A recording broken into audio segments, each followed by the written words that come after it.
안녕하세요. 세력시널입니다. 지금 화면 속에서 라면을 먹고 있는 이 일본인 남자. 언뜻 보면 방 안에 틀어박혀 게임만 하는 오타쿠처럼 보일 수도 있어요. 하지만 이 사람의 정체는 전혀 다릅니다. 일본 주식시장의 살아있는 전설, 개인 투자자의 신화로 불리는 천재 트레이더 BNF예요. 본명은 코테카와 타카시, 1978년생입니다. 그는 우리 돈으로 약 1600만원 정도를 들고 주식 단타 투자를 시작했는데 불과 8년 만에 2천억 원이 넘는 돈을 벌었고 현재 자산은 4천억 원 이상으로 추정됩니다. 대체 BNF는 어떻게 단타 투자만으로 이런 엄청난 부를 쌓을 수 있었을까요? 시작은 정말 별거 아니었어요. 대학생 시절 우연히 TV를 보다가 해외 트레이더들이 엄청난 돈을 벌고 있다는 방송을 접하게 됩니다. 그 순간 머릿속에 스친 생각이 하나 있었어요. 나도 저렇게 벌 수 있지 않을까? 이 짧은 생각이 결국 그의 인생 전체를 완전히 바꿔놓게 됩니다. 아르바이트로 어렵게 모은 약 1600만 원. 이 돈으로 BNF는 주식 투자를 시작합니다. 그런데 그는 이걸 단순한 부업이나 재테크로 여기지 않았어요.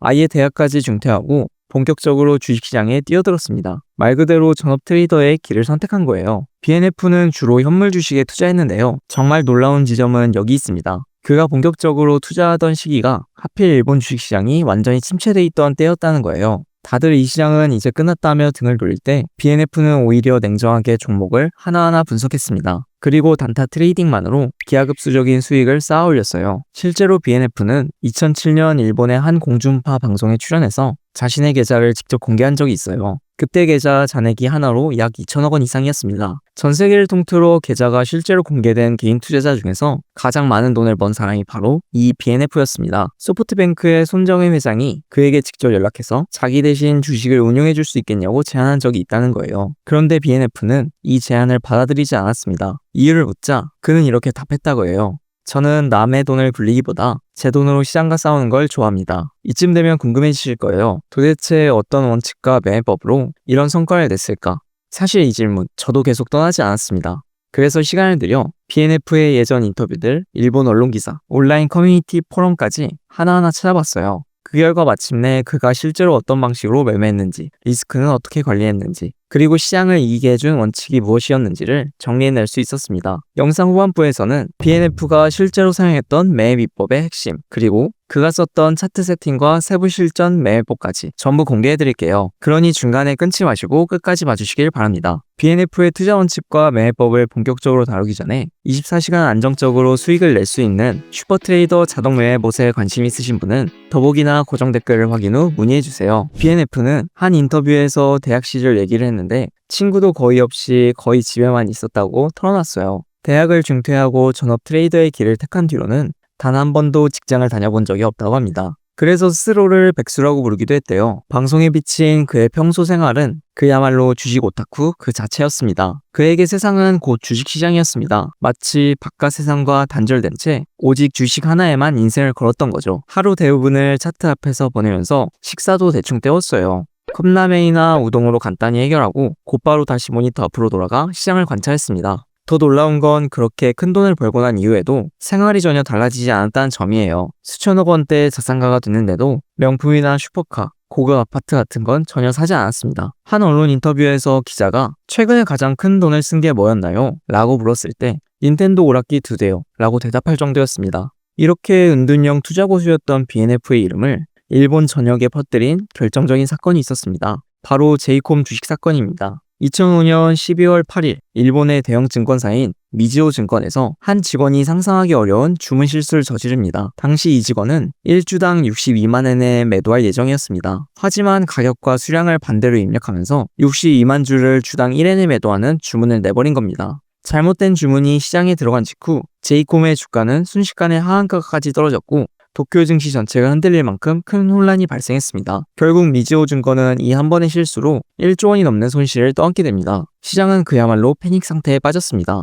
하지만 바로 그 순간 BNF는 혼란에 빠진 시장을 누구보다 냉정하게 지켜보고 있었습니다. 평소 무려 600에서 700개 종목을 동시에 모니터링하던 천재 트레이더 BNF가 이런 기회를 그냥 지나칠 리는 없었습니다. 그는 차트를 확인한 순간 이건 단순한 폭락이 아니다 라는 사실을 감지했습니다. 제이콤 주식이 하한가에 도달하자 BNF는 곧바로 대규모 매수 주문을 넣었습니다. 당시 자신이 보유하고 있던 전체 투자금의 절반, 우리 돈으로 약 400억 원이 넘는 금액을 한 번에 투입한 겁니다. 모두가 공포에 빠진 순간 BNF는 누구보다 빠르게 매수를 감행했습니다. 그리고 불과 몇 분 뒤 제이콤의 주가는 빠르게 반등하기 시작했습니다. 미즈호 증권이 주문 실수를 발견하고 취소에 나서면서 하한가에 있던 제이콤 주가는 50% 이상 급등했고 단 몇 분 만에 상한가 부분까지 치솟았습니다. BNF는 제이콤 주식을 대량으로 매수한 지 단 16분 만에 매도 버튼을 눌렀습니다.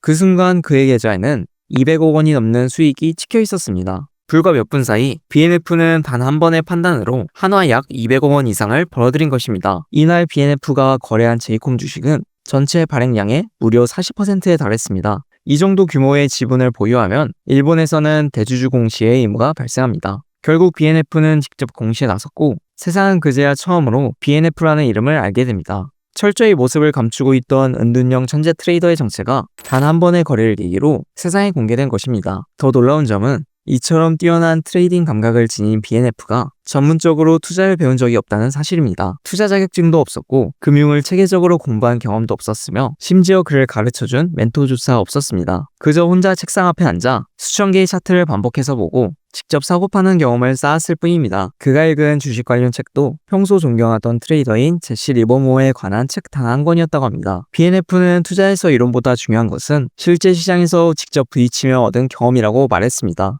그는 책상 위가 아니라 정글 같은 시장 안에서 배웠습니다. BNF에게 주식시장은 학교였고 차트는 교과서였으며 손절은 수업료였던 셈입니다. 자, 이제부터 본격적으로 천재 트레이더 BNF의 핵심 투자 원칙 7가지를 살펴보겠습니다. 그의 투자 원칙은 놀라울 만큼 단순했지만 BNF는 누구보다 철저하게 그 기준을 지켰습니다. BNF의 첫 번째 핵심 투자 원칙은 가격 움직임이 전부입니다. BNF는 철저한 단기 트레이더였습니다. 하루에도 수십 번씩 주식을 사고 팔며 작은 가격 변동 하나하나에서 수익을 쌓아갔습니다. 그에게 중요한 것은 기업의 가치가 아니라 현재 나타나는 가격의 움직임이었습니다. PER, PBR, 재무제표, 실적 같은 요소는 한 번도 중요하게 생각하지 않았습니다.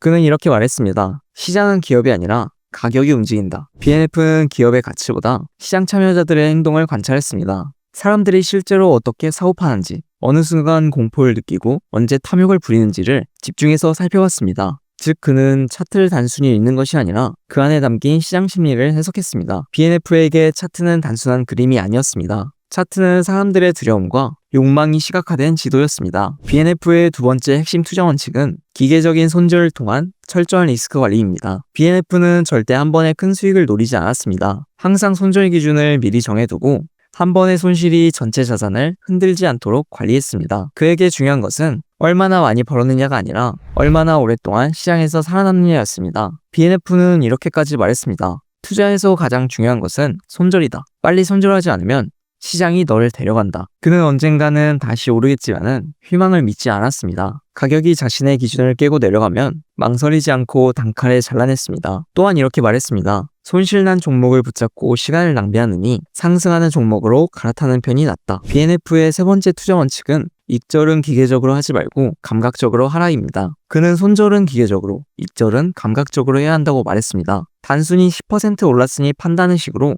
정해진 숫자만 보고 익절하지 않았습니다. 대신 시장의 호흡을 읽으면서 매도 시점을 판단했습니다. BNF가 중요하게 본 것은 캔들의 길이, 거래량의 흐름, 매수세의 강도였습니다. 예를 들어 거래량이 줄어들고 캔들의 길이가 짧아지며 상승 모멘텀이 약해지는 순간이 오면 그는 시장의 힘이 다했다고 판단하고 익절했습니다. BNF의 네 번째 투자 원칙은 시장의 심리를 읽고 독립적으로 판단하라입니다. BNF는 뉴스나 전문가의 말을 전혀 믿지 않았습니다. 그래서 늘 시장의 다수와 반대되는 방향으로 움직였습니다. 사람들이 공포에 질렸을 때 매수하고 모두가 탐욕에 빠졌을 때 매도했습니다. BNF는 이렇게 생각했습니다. 모두가 같은 방향을 바라보고 있다면 시장은 이미 반대 방향으로 움직일 준비를 하고 있다. 특히 BNF는 차트에서 숫자보다 감정을 읽었습니다. 그가 본 것은 단순한 캔들이 아니라 그 캔들 뒤에서 공포에 떨고 있는 투자자들의 손이었습니다. 그래서 그는 이른바 전문가들의 확신이 아니라 자신의 기준과 확신으로 매매했습니다. 증권사 리포트, 전문가 코멘트, 뉴스 영상 같은 정보는 모두 노이즈라고 봤습니다. BNF에게 중요한 질문은 단 하나였습니다. 지금 가격이 나에게 무엇을 말하고 있는가? BNF의 다섯 번째 투자 원칙은 시장이 시작된 이후 관찰의 시간을 가져라입니다. BNF는 군인처럼 규칙적인 생활 루틴을 유지했습니다. 아침 8시 30분이면 정확히 모니터 앞에 앉았고 장이 열리기 전에는 전날 미국 증시와 환율, 선물지수, 업종별 뉴스까지 모두 확인했습니다. 시장에 들어가기 전에 오늘 펼쳐질 전쟁의 판부터 파악해야 한다고 생각한 것입니다. 하지만 장이 시작됐다고 곧바로 매수하지는 않았습니다. BNF는 개장 후 첫 30분 동안 절대 진입하지 않았습니다. 그 시간에는 기관과 외국인이 물량 싸움을 벌이기 때문에 가격이 왜곡될 가능성이 높다고 판단했기 때문입니다. 그는 이 시간을 관찰의 시간이라고 부르며 시장은 처음 30분 동안 진짜 성격을 드러낸다. 그 흐름을 읽으면 오늘 하루가 보인다라고 말하기도 했습니다. BNF의 6번째 투자 원칙은 감정을 차단하고 확률로 투자하라입니다. BNF는 트레이더를 무너뜨리는 것은 시장이 아니라 감정이라고 말했습니다. 그는 하루에 많게는 수십 번씩 거래했지만 감정에 휩쓸려 진입한 적은 단 한 번도 없었습니다. BNF는 시장을 예측해야 하는 대상이 아니라 상황에 맞춰 반응해야 하는 대상으로 봤습니다. 그래서 자신이 정해둔 매매 조건이 충족될 때만 움직였습니다. 감이 아니라 확률 근거로 트레이딩한 것입니다. 따라서 BNF의 매수 진입 방식은 명확했습니다. 예를 들어 전날 고점이나 저항선 부근에서 거래량이 붙는 종목이 나타나면 관심을 두고 지켜봤습니다. 이후 해당 구간을 강하게 돌파해 매수 조건이 충족되면 매수에 진입한 뒤 곧바로 손절선을 설정했습니다. BNF의 7번째 투자 원칙은 거래량을 확인하라입니다. BNF는 복잡한 보조지표를 많이 활용하지 않았고 그 중에서도 거래량을 가장 신뢰했습니다. 가격은 거짓말을 할 수 있어도 거래량은 거짓말을 하지 못한다고 생각했기 때문입니다. 예를 들어 가격이 하락하는데 거래량이 폭발한다면 누군가는 그 물량을 받아내고 있다는 의미입니다. 반대로 가격이 급등하는 상황에서 거래량이 줄어든다면 세력이 빠져나가고 있다는 신호로 해석할 수 있습니다. BNF는 이처럼 단순한 거래량 원리를 수년 동안 직접 트레이딩하며 몸에 익혔습니다. 그래서 차트 하나만 보더라도 세력이 들어온 구간인지 아니면 일시적인 반등에 불과한지를 곧바로 구분할 수 있었다고 합니다. 거래량을 중요하게 보는 BNF의 투자 원칙은 실제 종목을 선정하는 기준에도 그대로 반영됐습니다. BNF가 종목을 고르는 기준은 크게 3가지였습니다. 첫째, 거래량이 폭증하면서 단기 수급이 몰린 종목. 둘째, 하루 변동성이 큰 종목. 셋째, 뉴스나 테마와 연결돼 시장 심리가 집중된 섹터입니다. 그는 늘 사람들이 몰려있는 곳에 기회가 있다고 말했습니다. 그래서 조용하고 거래가 없는 종목은 처음부터 관심 대상에서 제외했습니다. 철저하게 수급을 중심으로 움직이는 트레이딩 시스템이었던 겁니다. 이제부터는 BNF의 실전 매매법을 본격적으로 살펴보겠습니다. BNF의 매매 방식은 한마디로 차트를 중심으로 한 단기 트레이딩이었습니다. 특히 그는 시장에서 가격이 급락한 종목을 집중적으로 공략했습니다. 다른 사람들이 망했다고 판단해 도망칠 때 오히려 그 안에서 새로운 기회를 찾았습니다. 이런 방식이 바로 이른바 역추세 매매법입니다. 하지만 일반 투자자가 가격이 급락하는 순간 정확한 바닥을 맞히는 것은 현실적으로 매우 어렵습니다. BNF 역시 처음에는 수없이 실패했다고 합니다. 그럼에도 포기하지 않고 직접 시장과 부딪히며 데이터를 쌓았습니다. 가격이 급락한 뒤 어떤 신호를 거쳐 상승으로 전환되는지를 반복적으로 경험하며 몸으로 익힌 것입니다. 그 과정에서 BNF는 자신의 역추세 공식 3가지를 만들었습니다. 첫째, 가격이 급락한 뒤 거래량이 줄고 캔들이 짧아질 때.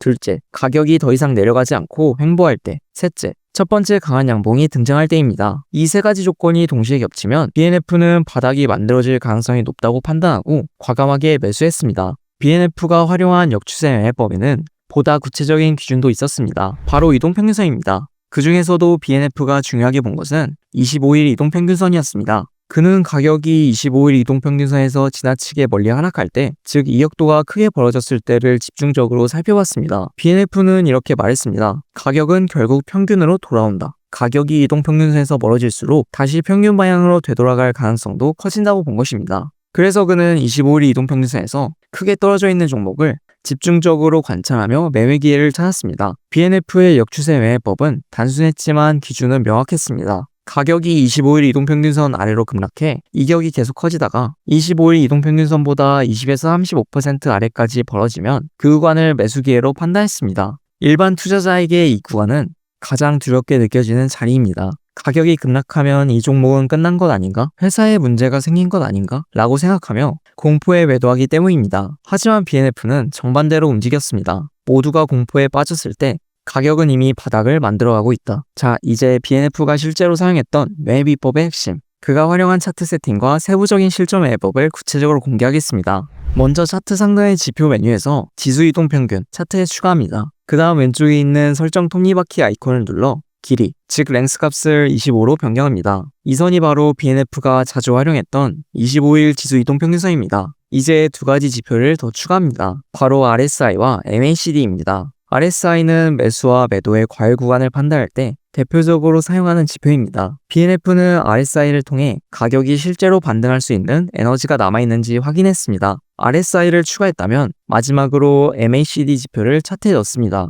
MACD는 대표적인 추세 지표입니다. BNF는 MACD 지표 전체를 복잡하게 사용하기보다 화면에 보이는 MACD 히스토그램만으로 추세 전환의 변화를 확인했다고 합니다. 우리도 BNF와 같은 방식으로 MACD 설정의 모스탭에서 히스토그램은 그대로 두고 MACD 선과 시그널 선은 체크를 해제하겠습니다. 이제 차트 세팅은 모두 끝났습니다. 지금부터는 BNF가 실제로 가격과 이동평균선의 이격도를 어떻게 측정하고 그 수치를 이용해 매수 타이밍을 잡았는지 살펴보겠습니다. 앞서 설명했듯이 BNF는 가격이 급락해 이동평균선과 크게 멀어진 종목을 주로 찾았습니다. 보통 이격인 마이너스 20에서 35% 이상 벌어진 종목만 매매 후보로 삼았습니다. 그가 찾은 것은 단순히 하락한 종목이 아니라 가격이 지나치게 떨어진 과매도 구간이었습니다. 이격도를 확인하는 방법은 매우 간단합니다. 먼저 차트 왼쪽 도구 모음에서 자 모양 아이콘을 클릭합니다. 그 다음 25일 이동평균선 위를 한번 누른 뒤 현재 가격 캔들까지 드래그합니다. 그러면 화면에 이격도 %가 표시됩니다. 이 수치는 현재 가격이 이동평균선에서 얼마나 멀리 떨어져 있는지를 나타냅니다. 바로 BNF가 매매에서 중요하게 본 핵심 데이터입니다. 물론 BNF가 적용한 이격도 기준은 시장 상황에 따라 조금씩 달라졌습니다. 그는 종목의 특성과 시장의 방향을 함께 고려해 기준 수치를 유연하게 조정했습니다. 예를 들어 삼성전자 같은 대형 우량주는 이격이 20%만 벌어져도 충분하다고 판단했습니다. 대형주는 원래 변동성이 크지 않기 때문에 마이너스 20% 정도만 내려가도 이미 과매도 구간으로 볼 수 있다는 것입니다. 반면 중소형주나 변동성이 큰 코인은 상황이 다릅니다. 이런 종목은 원래 등락폭이 크기 때문에 단순히 마이너스 20%만으로는 바닥이라고 단정하기 어렵습니다. 그래서 BNF는 이런 종목의 경우 이격이 30에서 35% 이상 벌어져야 충분히 눌린 자리라고 판단했습니다. 시장 추세에 따라서도 기준을 다르게 적용했습니다. 상승장에서는 시장 전체에 힘이 강하기 때문에 가격이 조금만 눌려도 매수세가 들어옵니다. 그래서 마이너스 20%나 마이너스 25% 정도의 이격만 나타나도 매수 타이밍이 될 수 있다고 봤습니다. 반대로 하락장에서는 매도 압력이 강하기 때문에 가격이 훨씬 더 깊이 눌려야 실제 바닥이 만들어질 가능성이 높습니다. 이런 시장에서는 마이너스 30에서 35% 이상 이격된 구간에서만 진입했다고 합니다. 즉 BNF는 시장을 하나의 공식으로만 해석하지 않았습니다. 항상 현재 시장이 어떤 상태인지부터 판단하고 그 상황에 맞춰 숫자와 기준을 조절했습니다. 이제 BNF가 급락 종목에서 어떤 방식으로 매수 타이밍을 잡았는지 4단계 공식으로 정리해 보겠습니다. 먼저 1단계에서는 단기간에 가격이 급격히 하락한 종목을 찾습니다. 2단계에서는 현재 가격과 25일 이동평균선의 이격도를 측정합니다. 이격이 20에서 35% 이상 벌어졌다면 일단 관심 종목으로 두고 지켜봅니다. 3단계에서는 RSI 지표를 확인합니다. BNF는 RSI 값이 30 이하인지, 즉 과매도 구간에 들어와 있는지를 체크했습니다. 이는 시장의 매도 에너지가 거의 소진되고 있다는 신호로 매도세가 한계에 가까워졌다는 의미입니다. 마지막 4단계는 실제 매수 진입을 확정하는 BNF의 핵심 트리거입니다. 차트에 보이는 MACD 히스토그램이 영선 아래에서 빨간색으로 나타나다가 영선 위로 올라오며 녹색으로 바뀌는 순간 BNF는 매수 버튼을 눌렀습니다. 놀랍게도 이런 단순한 조건이 충족된 뒤 진입하면 가격이 강하게 반등하는 경우가 많았습니다. 이제 BNF의 기본 매매법을 한 단계 더 발전시켜 보겠습니다. 바로 지지선과 저항선, 즉 시장이 중요하게 인식하는 핵심 가격대를 함께 활용하는 방식입니다. 먼저 차트에서 주요 지지선을 표시합니다. 지지선은 많은 시장 참여자가 의식하는 구간입니다. 따라서 가격이 지지선 부근까지 내려오면 새로운 매수세가 유입될 가능성이 높습니다. 그 다음 가격이 주요 지지선 근처까지 하락하기를 기다립니다. 이후 급락한 가격이 지지선에 닿으면 25일 이동평균선과의 이격도를 측정합니다. 25일 선 대비 20에서 35% 이상 벌어졌는지를 확인하는 것입니다. BNF는 절대로 떨어지는 칼날을 곧바로 잡지 않았습니다. 가격이 멈추거나 반등하려는 조짐이 나타날 때만 움직였습니다. 그래서 RSI를 확인해 30 이하의 과매도 구간에 들어왔는지를 살펴봤습니다. 그리고 RSI가 바닥에서 방향을 위로 꺾기 시작한다면 매도세가 끝나가고 있다는 신호로 판단했습니다. 이제 마지막으로 MACD 히스토그램이 영선 아래에서 빨간색이었다가 영선 위로 올라오면서 녹색으로 전환되는 순간 매수 버튼을 누릅니다. 이것은 단순히 가격이 잠깐 튀어오르는 반등이 아니라 시장 에너지의 방향이 바뀌는 시점으로 본 것입니다. BNF는 매수한 이후에도 시장 흐름을 세밀하게 관찰하며 익절과 손절을 진행했습니다. 예를 들어 시장 전체가 상승 추세라면 수익 목표를 넓게 잡고 조금 더 여유 있게 익절했습니다. 상승 에너지가 강한 상황에서는 잠시 조정이 나타나더라도 다시 반등할 가능성이 높기 때문입니다. 그래서 BNF는 상승 추세가 살아있다고 판단되면 익절 목표를 더 멀리 두고 포지션을 여유 있게 끌고 왔습니다. 반대로 시장 전체가 하락 추세일 때는 전혀 다른 방식으로 대응했습니다. 하락장에서는 익절폭을 짧게 잡고 수익이 발생하면 빠르게 실현했습니다. 이처럼 BNF의 매매 전략은 복잡하지도 않았고 화려하지도 않았습니다. 그의 투자에서 가장 중요한 핵심은 단 하나, 유연하게 대응하는 능력과 빠르게 결단하는 힘이었습니다. 오늘 소개한 BNF의 매매법 외에도 BNF의 트레이딩 비법을 담은 전자책을 무료로 받고 싶은 분들은 댓글에 BNF라고 남겨주시고 영상 하단의 더보기와 고정 댓글 확인한 뒤 신청해 주시기 바랍니다. 지금까지 세력시그널이었습니다. 감사합니다.